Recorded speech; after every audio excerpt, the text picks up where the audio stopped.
लोकसभा चुनाव 2024 अपने अंतिम पड़ाव पर पहुंच चुका है। 6 चरण का मतदान खत्म हो चुका है और 7वें चरण का मतदान आगामी 1 जून को होना है। बिहार में अंतिम चरण के मतदान के लिए सभी पार्टियों ने जी जान लगा दी है। इंडिया गठबंधन के तरफ से आज राहुल गांधी की 3 लोकसभा क्षेत्रों में रैली हुई, जिसमें पटना साहिब, पाटलिपुत्रा और आरा लोकसभा क्षेत्र शामिल है। इन तीनों रैली में राहुल गांधी के साथ साथ महागठबंधन के तमाम बड़े नेता मौजूद थे।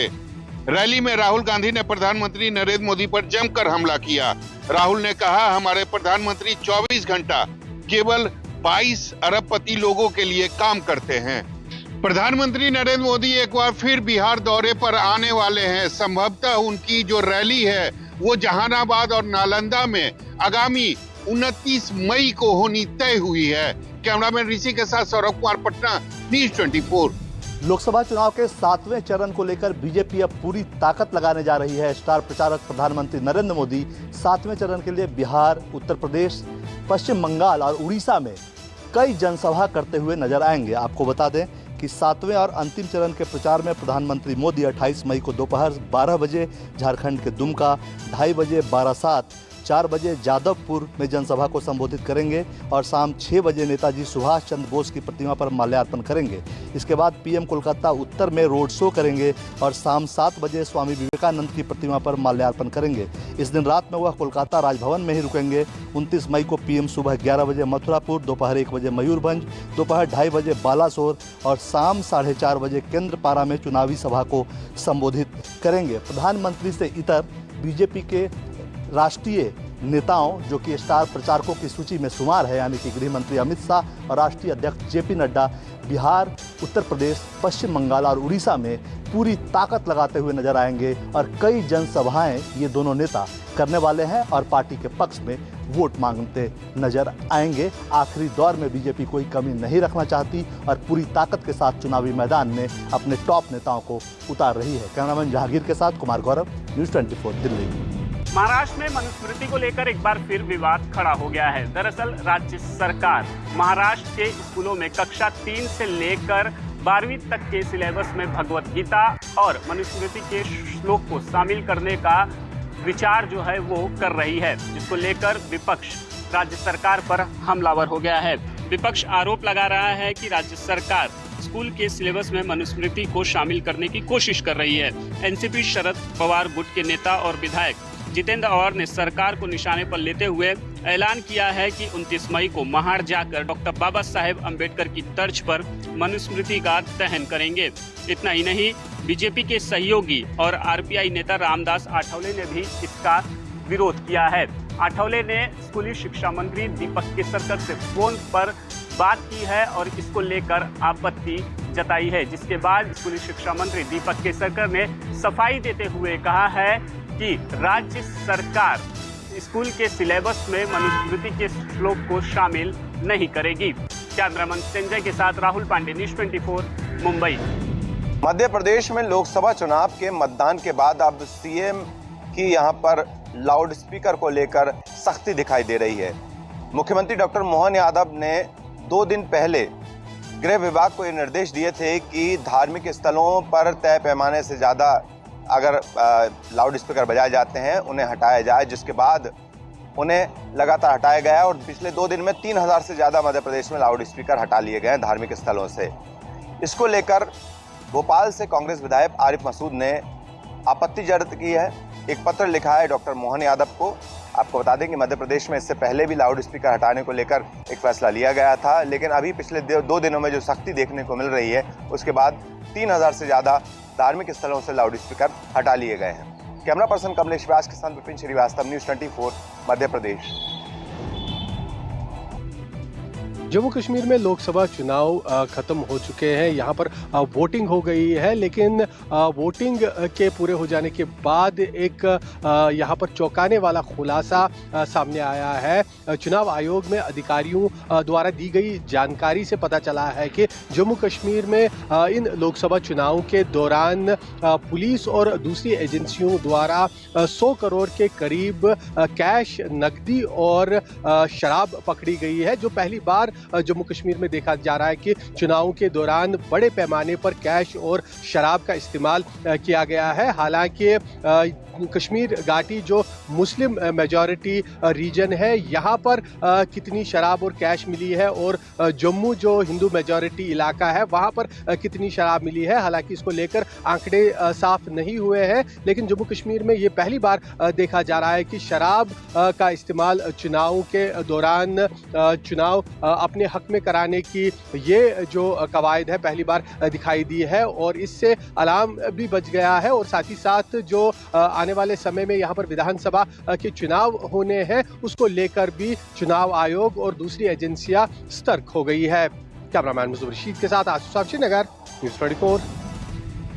पश्चिम बंगाल में चक्रवाती तूफान रीमन का सबसे ज्यादा असर दिख रहा है। जगह जगह मूसलाधार बारिश हो रही है, वही तेज गति की हवाएं चल रही हैं। वही 356 जो यहाँ पे इलेक्ट्रिक के जो पोलिंग थे, जो पोल थे, वो पूरी तरह से गिर चुके हैं। जगह जगह बिजली के जो सप्लाई है पूरी तरह से बंद हो चुका है।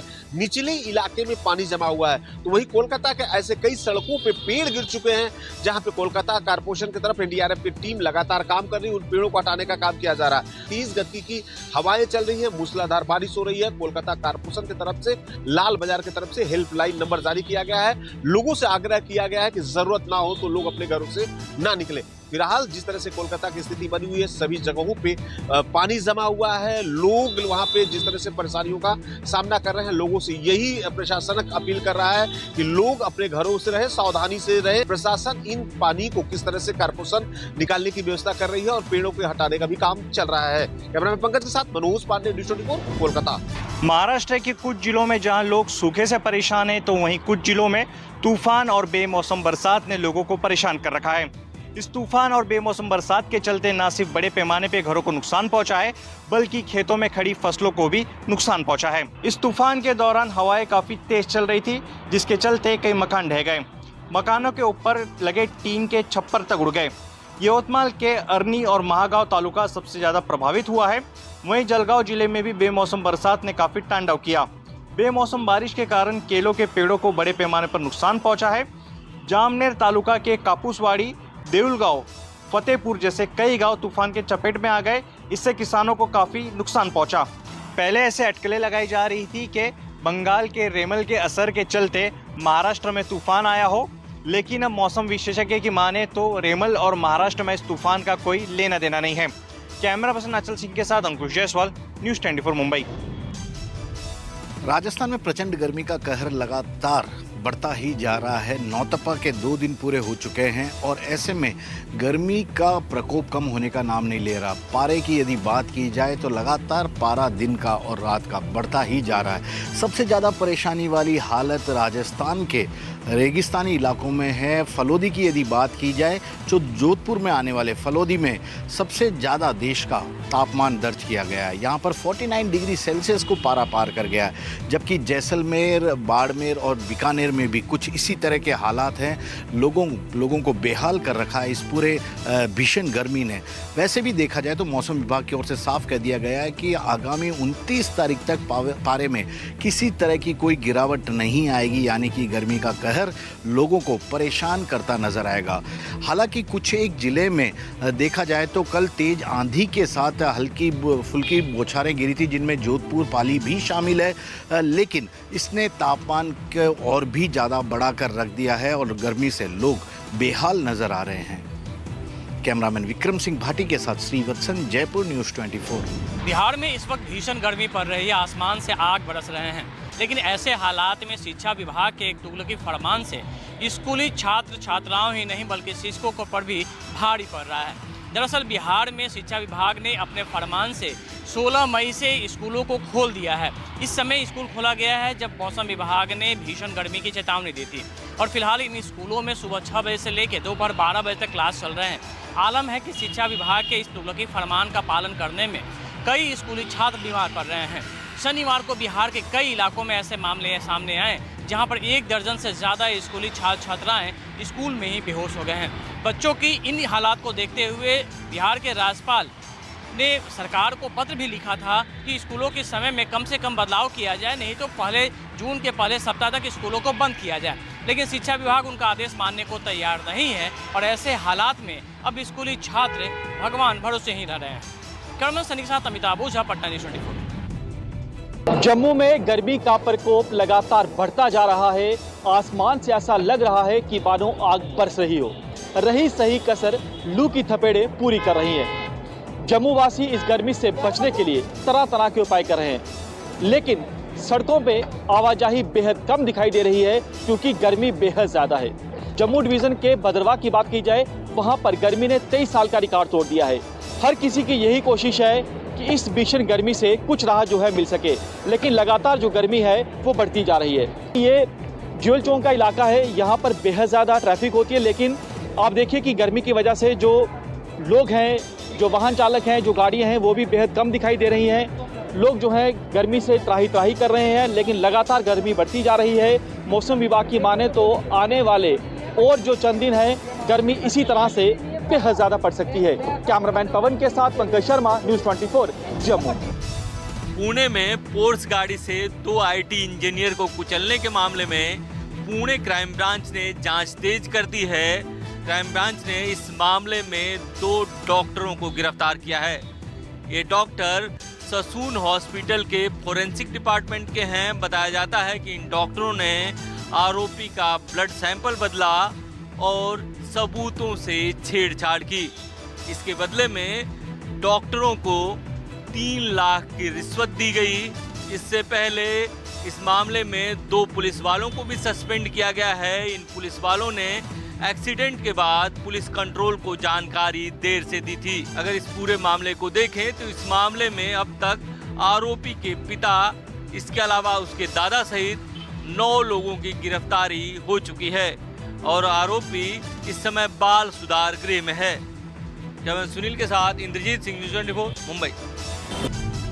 अब एलोपैथी के तर्ज पर ही आयुर्वेद में भी मिलेगा बीमा का लाभ। जी हां, देश के नागरिकों को सस्ती आयुष चिकित्सा दिलाने के लिए सरकार ने प्रक्रिया शुरू कर दी है। जल्द ही आयुष बीमे के लिए देश के सरकारी और प्राइवेट अस्पतालों को सूचीबद्ध किया जाएगा, जिसके तहत पंचकर्म से लेकर नेचुरोपैथी तक चिकित्सा लाभ मिल सकेगा। केंद्रीय आयुष मंत्रालय ने 27 मई को दिल्ली के अखिल भारतीय आयुर्विज्ञान संस्थान में बीमा कंपनियों के CEO और आयुष अस्पतालों के मालिकों की बैठक बुलाई, जिसमें बीमा कवरेज के लिए सरकारी और निजी आयुष अस्पतालों को सूचीबद्ध करने की प्रक्रिया शुरू होगी। अभी जिस तरीके से स्वास्थ्य बीमा के जरिए मरीजों को अस्पतालों में एलोपैथी का उपचार मिलता था, उसी तर्ज पर यह माना जा रहा है कि अब बड़े बड़े अस्पतालों में आयुर्वेद की भी जो सुविधा है वो बीमा कंपनियों के जरिए मिल सकेगा। कैमरा पर्सन कलिकांत झा के साथ पल्लवी झा, दिल्ली, न्यूज़ 24। नोएडा पुलिस ने सौरभ मीना नाम के एक IRS अफसर को हत्या के मामले में गिरफ्तार किया है। दरअसल सौरभ मीना नोएडा के ब्लूबर्ड सोसाइटी सेक्टर 100 में रहते हैं और 25 तारीख को इनकी जो प्रेमिका है शिल्पा, वो इनसे मिलने पहुंची थी। दरअसल में शिल्पा भी बेल में एक HR डिप्टी मैनेजर के पद पर तैनात हैं। साथ ही इन दोनों का जो प्रेम प्रसंग है वो बताया जा रहा है काफी दिनों से चल रहा था और शिल्पा जो है शादी के लिए दबाव बना रही थी, जिस पर सौरभ मीना तैयार नहीं था। इसी के चलते परिवार वालों ने आरोप लगाया है कि सौरभ मीना ने उनकी बेटी शिल्पा की हत्या करके उसको फ्लैट में ही रख लिया था। मौके वारदात पर पहुंची पुलिस ने पोस्टमार्टम के लिए शिल्पा के शव को भेज दिया, साथ ही आरोपी की तलाश शुरू कर दी, जिसके बाद आज नोएडा पुलिस ने गिरफ्तार कर लिया है। कैमरा पर्सन सुनील के साथ मैं यूसुफ, न्यूज़ 24 नोएडा। महाराष्ट्र के नासिक में एक सराफा कारोबारी के यहाँ इनकम टैक्स की रेड में बड़ी मात्रा में नकदी और बेनामी संपत्ति जब्त हुई है। यह रेड नासिक के मशहूर सुराना ज्वेलर्स में हुई है। बताया जाता है कि सुराना ज्वेलर्स के मालिकों की एक निर्माण कंपनी भी है। इस भवन निर्माण कंपनी का नाम महालक्ष्मी डेवलपर्स है और इन दोनों पर रेड में 26 करोड़ की नकदी सहित 90 करोड़ की जो है बेनामी संपत्ति जब्त हुई है। इस रेड के लिए इनकम टैक्स अधिकारियों ने 3 दिन तक मेहनत की। बताया जाता है कि ज्वेलर्स ने लॉकर्स में, इसके अलावा अलमारियों में ये पैसे छुपा कर रखे थे। इनकम टैक्स डिपार्टमेंट को जानकारी मिली थी कि यह ज्वेलर ज़्यादातर कैश में कारोबार कर रहा है और कई जगहों पर ये जो संपत्ति है उसको दिखा नहीं रहा है। इसको लेकर इनकम टैक्स ने रेड की थी और इसके बाद इनकम टैक्स को इतनी बड़ी सफलता मिली है। कैमरा राजेंद्र के साथ इंद्रजीत सिंह, न्यूज़ 24 मुंबई। यूपी के औरैया में आधी रात एक घर पहुंची पुलिस, परिवार का छूटा पसीना, लेकिन उसके पल भर में ही वहां का नजारा बदल गया। दरअसल औरैया पुलिस विद्यानगर स्थित एक मकान देर रात पहुंची। पुलिस को देखकर आसपास के लोग हड़कंप मच गया। जिस घर के सामने पुलिस टीम खड़ी थी उस घर के परिजनों का भी बुरा हाल हो गया था। लेकिन अचानक कोतवाली प्रभारी राजकुमार सिंह ने केक निकाला और माहौल पूरी तरह से बदल गया। जिस घर में पुलिस टीम पहुंची वहां रहने वाली 12वीं की छात्रा मनु का जन्मदिन था। रात्रि गश्त के दौरान पुलिस टीम को इस बात की जानकारी हुई। छात्रा को सरप्राइज करने के लिए कोतवाली प्रभारी ने बर्थडे मनाने का प्लान बनाया और पूरी टीम के साथ उसके घर केक लेकर पहुँच गए। पुलिस के इस रूप को देख करके सभी लोग भौचक रह गए। छात्रा और उसके परिजन भी खुश हो उठे। छात्रा ने केक काटा, सभी पुलिसकर्मियों ने बधाई दी और छात्रा ने सभी को केक खिलाया। कैमरा पर्सन धर्मेंद्र साहू के साथ मनोज पांडे, लखनऊ न्यूज़ 24। जम्मू कश्मीर पुलिस का नशा तस्करों के खिलाफ महा एक्शन चल रहा है। इस एक्शन के तहत नशा तस्करों को जेल में डाला जा रहा है, उनकी संपत्ति को जब्त किया जा रहा है। वहीं जम्मू कश्मीर पुलिस ने रियासी जिले में पुलिस के एक कांस्टेबल को एनडीपीएस एक्ट के तहत बुक किया था, अब उसे नौकरी से बर्खास्त कर दिया है। जम्मू कश्मीर पुलिस का ये साफ संदेश है कि न केवल नशा तस्करों के खिलाफ हम कार्रवाई कर रहे हैं, बल्कि उसके हॉटस्पॉट और उसकी पूरी चेन को ध्वस्त कर रहे हैं। उसी कड़ी में जम्मू श्रीनगर नेशनल हाईवे के उधमपुर जिले में भी कल जम्मू कश्मीर पुलिस ने 300 किलो से ज्यादा की नशे की खेप बरामद की है, जो कश्मीर घाटी से पंजाब की ओर जा रही थी। जम्मू कश्मीर पुलिस के जवान ऑफिसर बेहद ज्यादा सतर्क हैं। लगातार जम्मू कश्मीर पुलिस जो है बड़ी कार्रवाई कर रही है नशा तस्करों के खिलाफ। कैमरामैन पवन के साथ पंकज शर्मा, न्यूज़ 24 जम्मू।